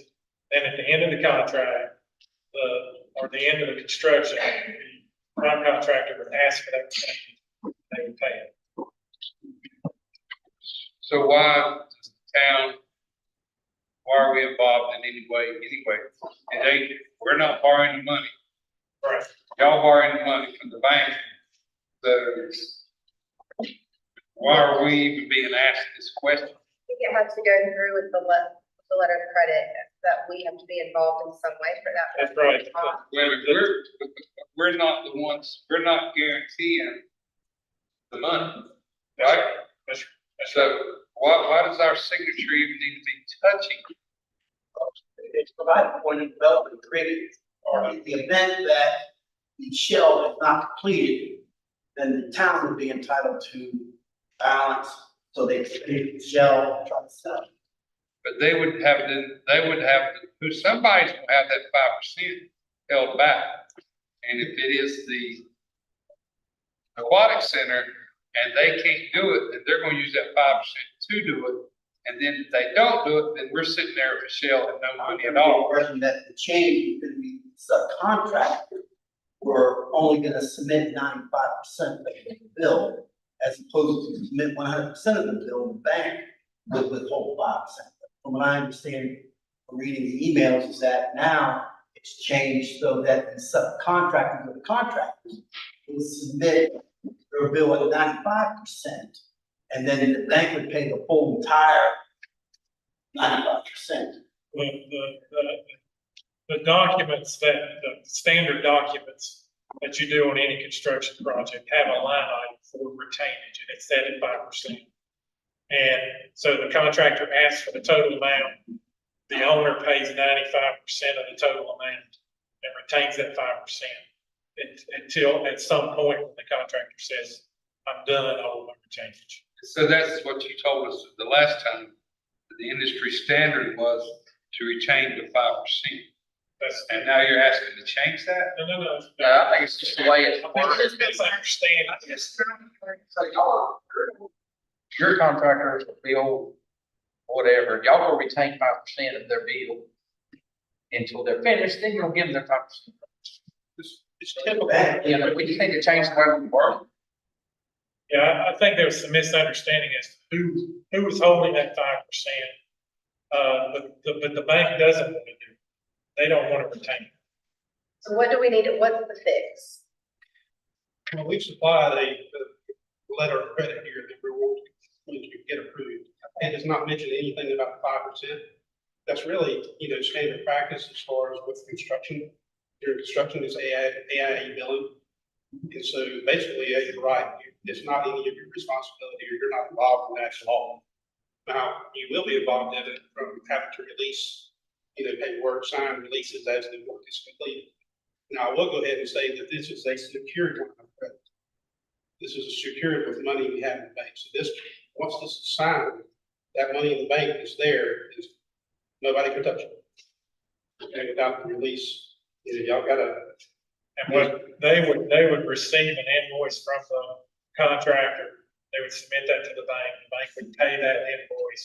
They would pay the contractor 95%. I understand that. Confusion comes from last time, this time. So as long as the town is not on the hook for their failure of payment, should the project not, God forbid, not work, I don't know, some contractor coming in here and asking me for No, they, no, the town's not gonna be liable for any Okay. cost. Confusion is, exactly that, is who's gonna withhold that, who's gonna hold that price? It's only in their best interest to be on. Yeah. I mean, just like, they don't finish it, and it's, y'all don't pay 100%, that's y'all's fault. The standard practice, I work with TSM on the commercial side, we do AI, you know, AI bill, pay it every month. Hold back your retainage, and we're not able to, collect on that retainage. And we do not get paid that retainage until our job's complete and satisfied. And the other change was the cost of the shell, which was decreased by an amount of approximately 450,000, which means that there would be less that we have to put up. Yes. I did bring why that change took place. Right. This is, I don't know, do I need to pass this out? I mean, basically what it is, it decreased the metal building cost that we had budgeted, came in way under budget. Okay. Which is a pleasant surprise. So therefore, that shell cost that we had originally, given you that budget, it was reduced. So that was. They paying for it, and I'm happy. Or the town needs to be. Mr. Blackburn, how do we move forward?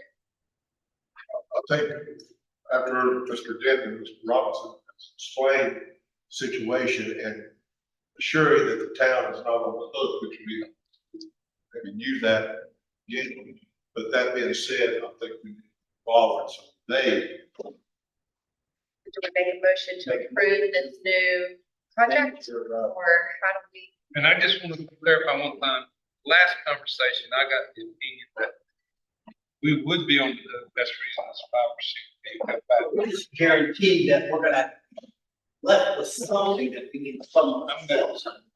I make a motion that we approve the new letter of credit form requested by the bank. Second. Yes. Just so we all are on the same page, we're holding that 5%.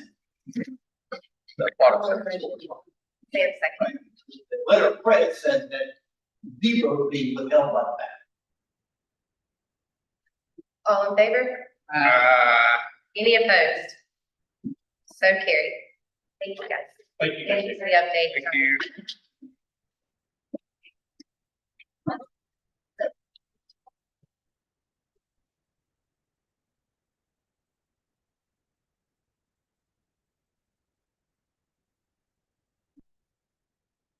Let's take a 5-minute recess. So we'll come back at 8:12.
Next meter behind here.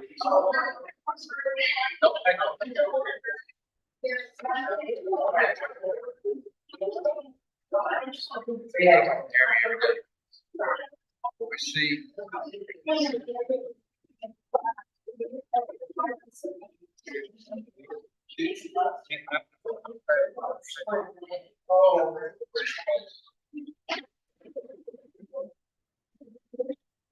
Bring the meeting back to order. We will move on with new business. A, award engineering contract for stormwater assessment and planning.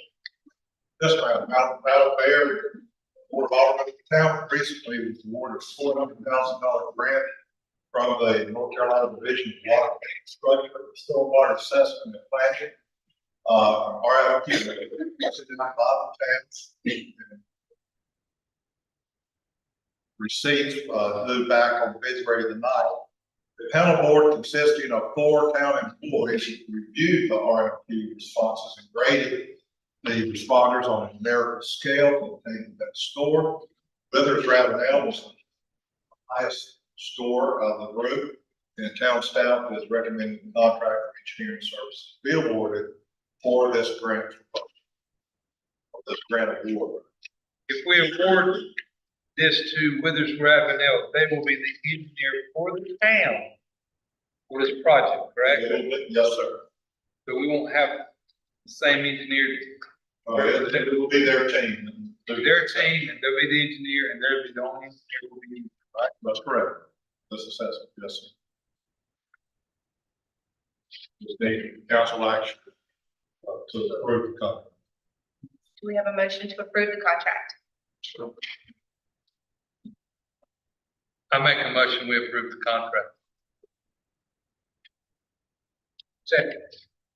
All in favor? Any opposed? So carried. Great. Moving to B, consideration to set a public hearing on June the 11th for the fiscal year 24-25 operating budget.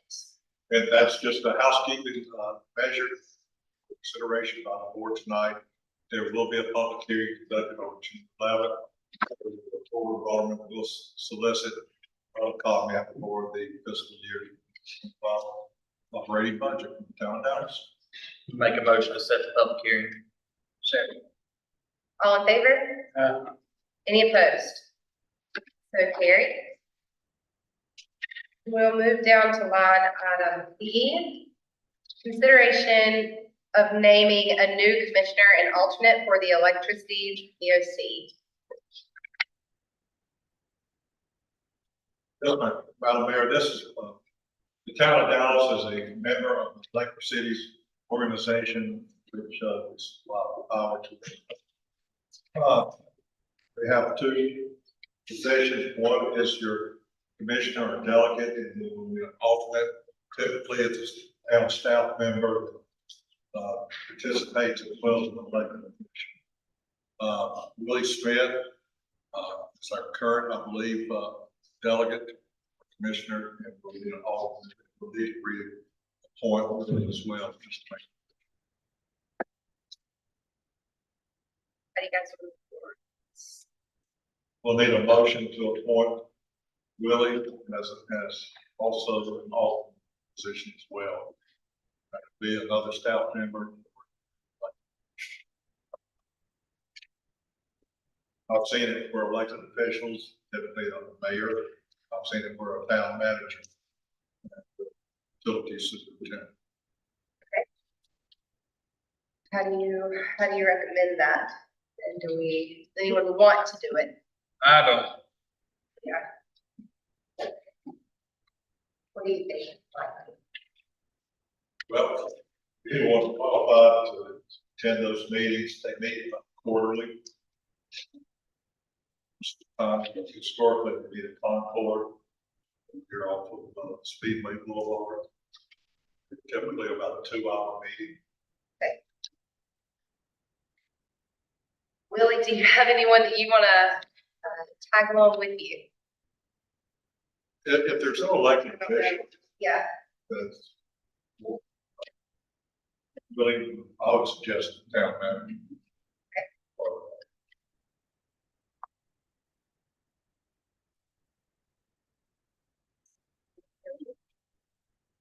Jonathan?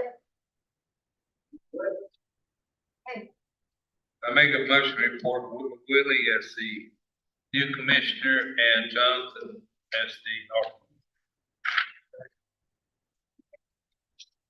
Alan made the motion, Jerry second. All in favor? Any opposed? Okay. All right. Item F, written off accounts, Alan had questions about that.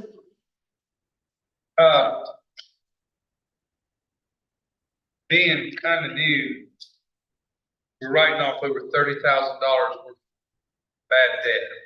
Is that correct?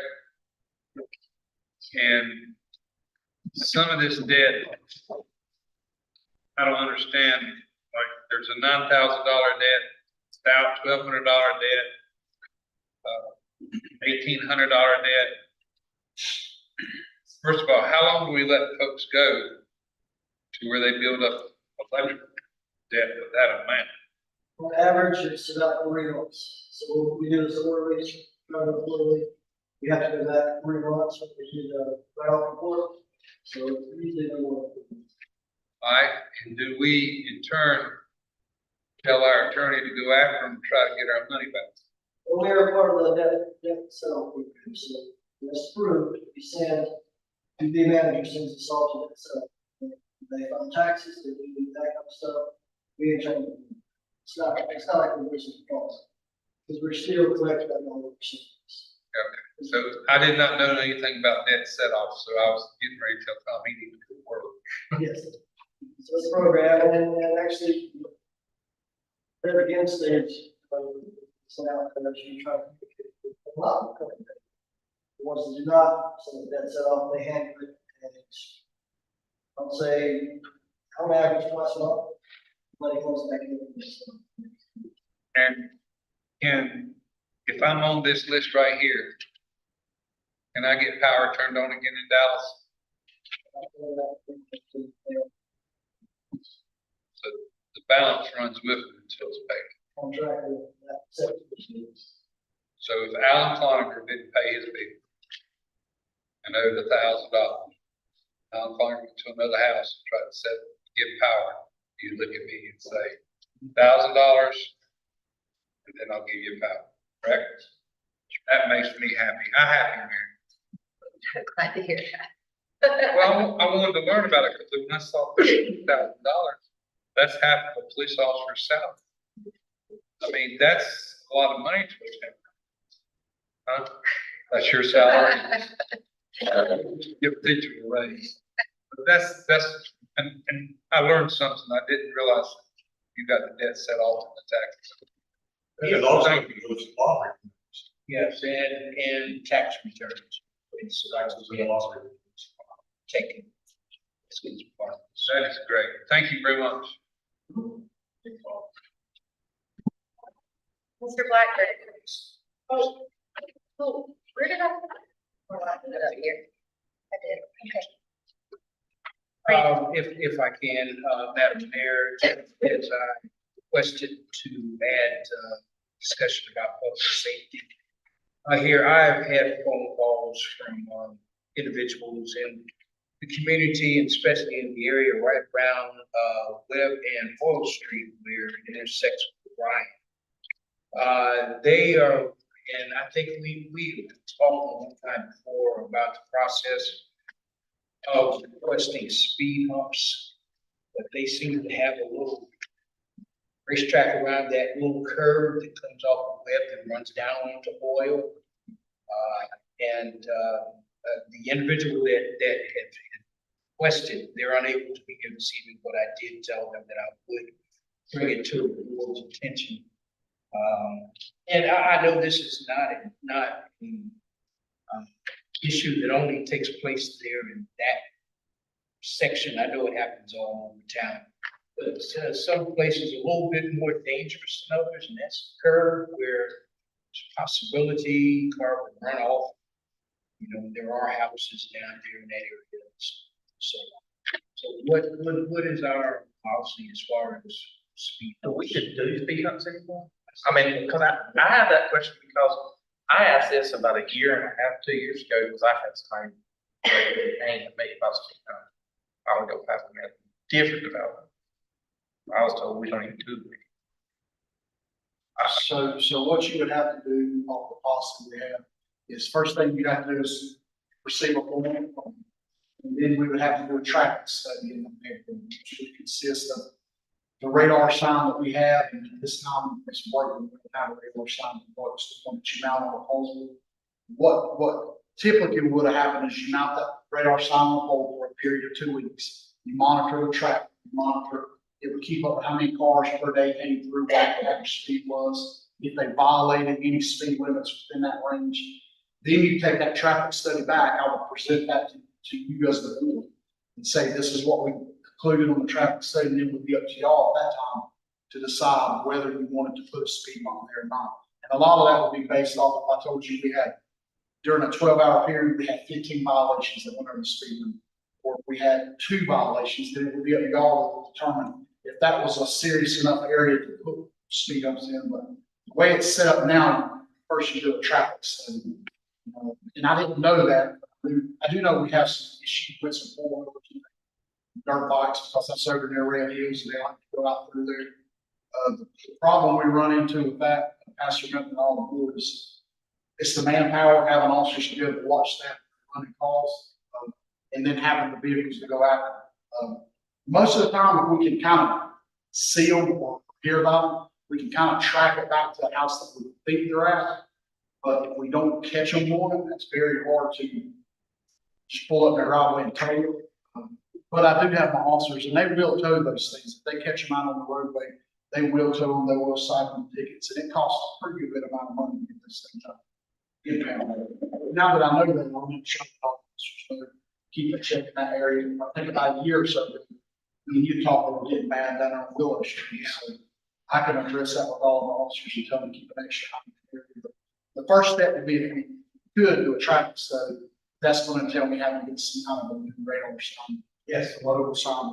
that's what you need, right? Radar sign. You know, we don't. Have you ordered? But now can you put those up in residential? You can, so, Okay. so the ones I'd asked for previously are the big ones you put on the main road, but we have some small ones that you can actually put on the pole. We used to put on Trade Street, but over time, those have been hit by the school buses, that's yellow paint on them, little mirrors that pop on, so those are not optional anymore, so I would definitely, I can look at a price and see how much this costs, we used to have 2 of them. That were in there. Chief, on Saturday, they coming down Willow Street, Jenkins. Turn left on Gas Street and go back to Robert Road. There's 3 of them right together. Same thing in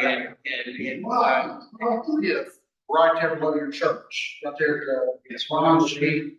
They actually have certain that they run. They will come down past my house. I think they're doing a little bit to kind of talk me sometimes, but also addresses that I know have those utility vehicles. I understand. If you have a warning saying it's brought our attention and you can't ride those on the road. If you get caught on that, you can receive a citation.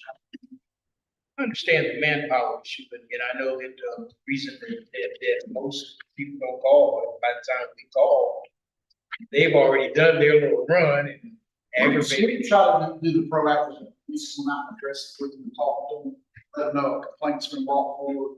We do know they have those type of vehicles and moving forward, we're aware that they have them. You know, and I would just tell the citizens, anybody, oh, they can take video, that would be great, because we can have that stuff that we can go back and charge. So that would help us out all the time. You got trail bikes on Walnut, across McSwain, across Queens, all the way to Park Road. You can see the trails. Yeah, they live in Not Park here. Road. I know not people house that they live in. Not you. Okay, let's clarify something. Right now, you don't have those self-operating radar signs That that we are can working. Okay. And you don't have any new ones to put on Train Street to try to slow that down. So, How much are The ones that you would put on Trade Street, well, about Who wants for what these people would like to speak, so we can do this stuff.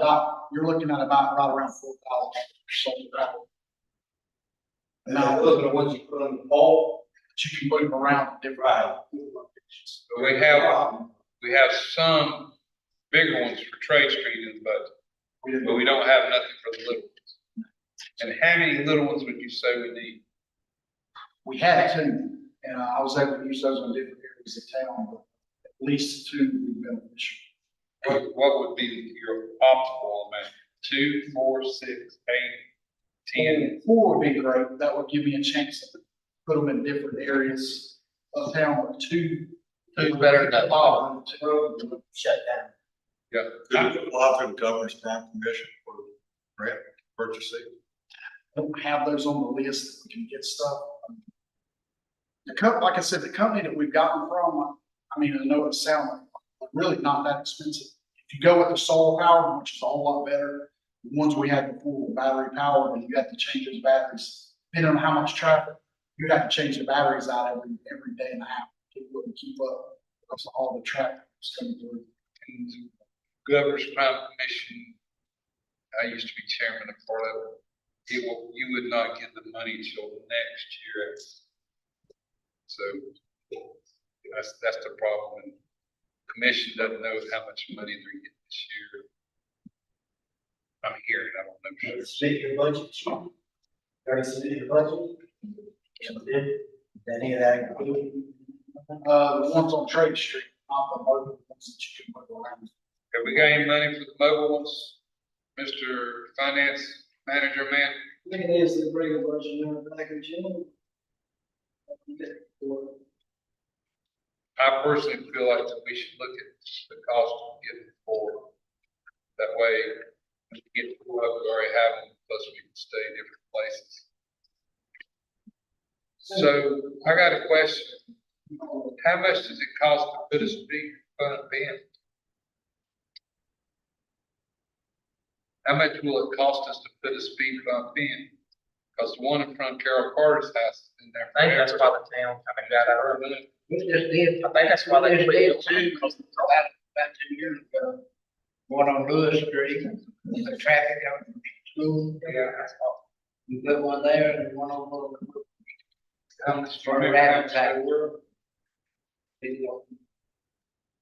It's the cost prohibitive, is what I'm trying to get at. Probably 1,500 for about it. As an answer. Well, I feel like we ought to look at buying before, or at least find out the price and then decide. I say get a price on, we'll make a decision whether it's 2 or 4. Correct. I'm good with that. You good with that, Rick? These two. At least 2, but we can make a decision. If nothing else, bring it back next year. That's good. Thank you, Chief, I appreciate that. Mr. Blackman, manager report. Well, want to commend the regular reports of the committee and the crowd to us.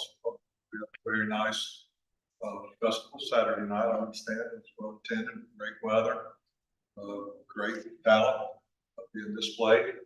But also, thank you, Alex, for you and your team and everyone else that assisted you. But the town recently received a $60,000 offer located at 208 North Holland Street. You'll recall, we got a $60,000 offer a couple of weeks ago, prior. The $70,000 asking price, so to speak, has not been asked. I would still continue to look at advertising that and recommend that the board reject that $60,000 offer. I make a motion, we reject this $60,000 offer. Continue with the $70,000 offer, 70,000 asking price. Now, that being said, whether the motion's on the floor. So we have 66,000. The purchase. 60. That's in the ballpark. I can't remember the exact price, so it was between 64.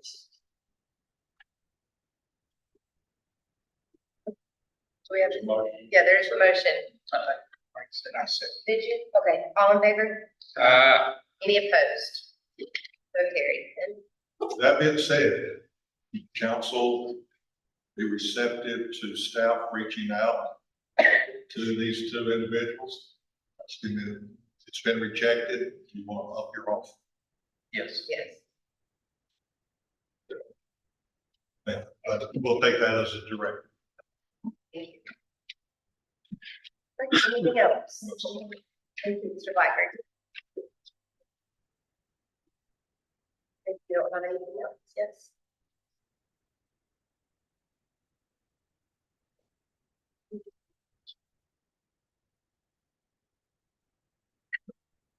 All right.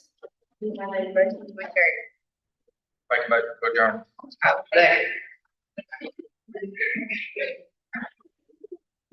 unanimously by opposed. Fantastic.